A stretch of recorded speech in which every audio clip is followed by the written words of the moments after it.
Yo, what's good, boys? We back at it again with the part 2 of the farmer neighbor. Wait, yeah. A long awaited part 2. I'm not gonna lie, I should have been posted this shit, but I don't know, bro. I'm just trying to put out vids to get in the algorithm. I don't know, I'm just like, I'm not any fucking algorithm. But yeah, man, let's react to the part 2. So, he took Chase Venstra to Lucerne yesterday and dropped him off. They said there was a big tree there with like a pond or something where he dropped him off. He's saying that Chase's dad lives there in Lucerne. Lucerne. Lucerne. That's where his son is. That's where your son was? Is Lucerne, yes. Okay. And apparently that's where Chase's dad lives. That's where this guy dropped him off. His dad lives in Ogden. Ogden? We know that for Okay. and Well, that's what he just told that guy that, probably, I'm sure. But he said he did drop off. The place where he was Dropped him probably off. saying with the tree with the pond is where the search and rescue is the last tonight. yeah. Today. Okay. Now, I drove through did there today. he have any vehicles or anything like that? Your son? Yeah, Yeah, they his left pick- at his place. Everything was accounted His for and guns were left. left But- there. But the keys were out of his pickup, and his pickup was locked, and he I- never locks his pickup. I don't believe it was yesterday. Because if he's admitting to taking I them think out it's all there, a lie. Yeah. There was no fresh fire at that pit. There's no No. house at that water. I don't know. Guys, Well, I appreciate you telling us. the guy's been under the. I'm sure he's. Oh yeah. Yeah, he's Meth head. using dope and whatnot, but. It seems clear that Robert's story doesn't quite make sense, and it paints Chase out to look awfully suspicious. But it still doesn't lead to any clear answers, and the list of potential suspects only To that one dude from Ozark. I don't even know if y'all can hear me because sometimes the mic be fucking up sometimes. Sorry. Just see something. Ooh. Okay. Still fuck whatever, dude. continues to increase. James had Dylan's truck and boots on his property. Kurt was living with Dylan and is allegedly known to groom children. Chase was with Dylan the day of the disappearance, and his story seems to be filled with lies. Nothing makes sense. Over 9 days would go by from the recording without any further leads. Chase would be arrested for his previous warrants. However, upon questioning, no further evidence would present itself to prove Chase responsible for Dylan's disappearance. He said that as far as he knows, Chase Venstra is no longer a person of interest in Dylan Brown's disappearance. And that came rather as a shock. With such a strange case looming in their tiny town, the search for Dylan began spreading across Utah, so much so that hundreds of residents began searching for Dylan themselves or looking for any clues to help law enforcement. And on June 10th, the first major lead would be found, a strange pair of pants that may be correlated to Dylan in some way.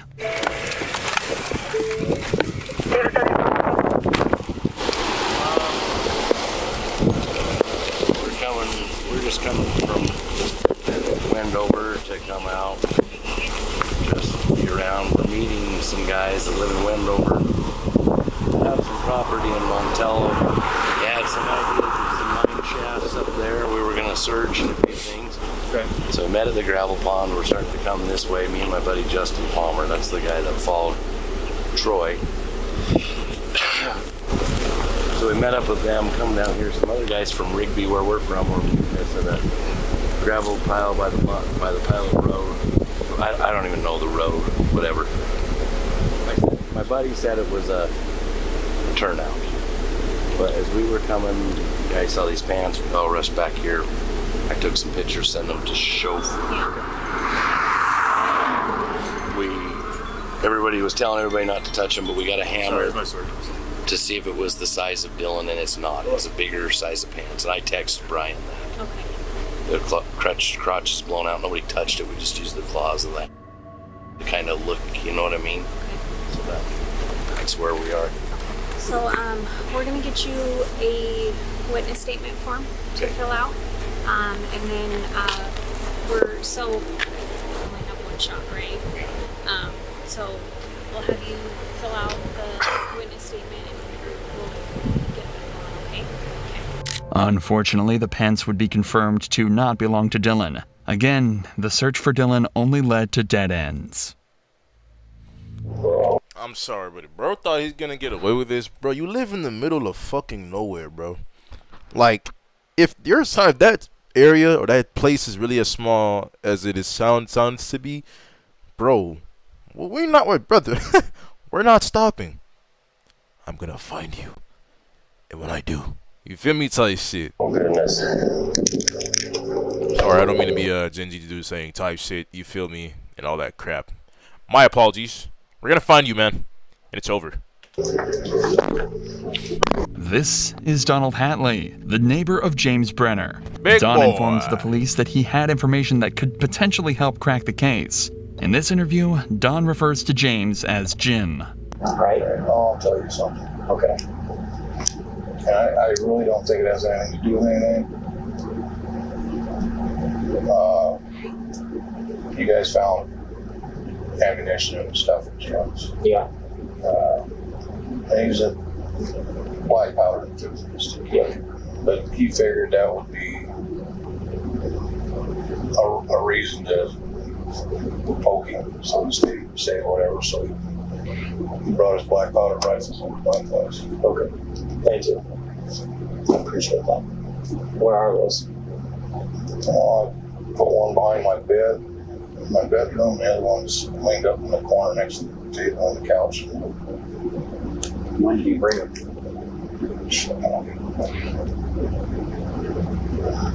After Dylan.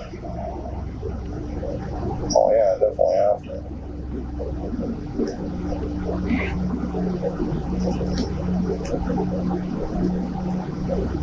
Just the muzzle loader, or is there any other firearms? All he's got was those black powder guns, rifles, 6-gun. That's the last time I seen him wearing that 6-gun was 2 years ago. Just thought he had to get it out of there. Bro, I got scrapes on my shit, dude. Why? It's so fucking bad. Basically safety. That's what he told me. Last time, they had him in holding for over a year, and when he got out, everything he had was gone. Everything. And, if you ever look through Jim's phone, I'm sure. Alright, bro, I'll be right back, because this nigga is just fucking talking and stalling, bro. I'm sorry, I'll be right back. Give me a second. Or likes working on stuff, that's one of his things, all the old stuff.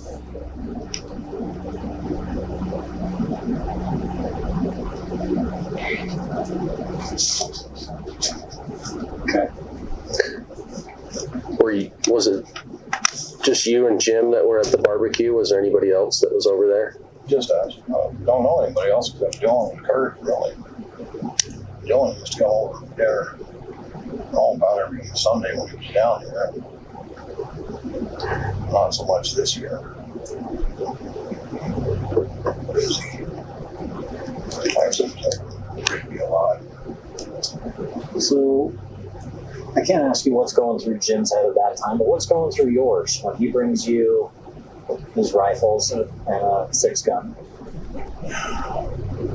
Honestly, it looked like he was scared that, he was going to be detained for 6 months or a year and lose everything he had. He said, no, I'll never see my dog again. She's old.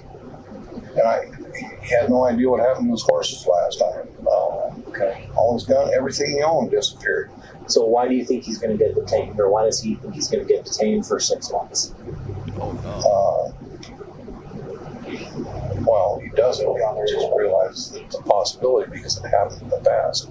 Just because he's a felon and he could be held. Yeah. So he knows he's a felon. He knows he shouldn't have them. So he. Well, no, I don't know. You don't know. According to him, a black powder primitive weapon is not considered a firearm. Now, if he brought me a firearm, I'd have said no. But black powder, it's not a firearm. It's allowed to have it as far as I know. Okay. So sometime after, Dylan, do you remember how long after? I mean, it's only been 3 weeks now. That's like for him. I wish that kid would just come walking down the road so I can kick his butt. I wish too. But the longer this goes, the less likely that looks. Yeah. Roll into the case, but you're telling me that Dylan was there before 3 o'clock. That's like, Well, I'm trying to be honest with you. I'm trying to tell you the information that I can. You know, my whole social world just fell apart here. I don't. Well, one's gone, and now Yeah. you don't know what to think about the other. Exactly, and if he's lying to me and you guys, Would he tell you if he did something? no, No? I don't know. He just, this is so flipping frustrating. Indeed it is, homie. If he had something to do with that, my whole world is closed upside down. That was just. Well, we're trying to figure it out. Okay. Thank God I again, have this, not gonna lie. I really do appreciate you taking time. I know you got work to do. W witness.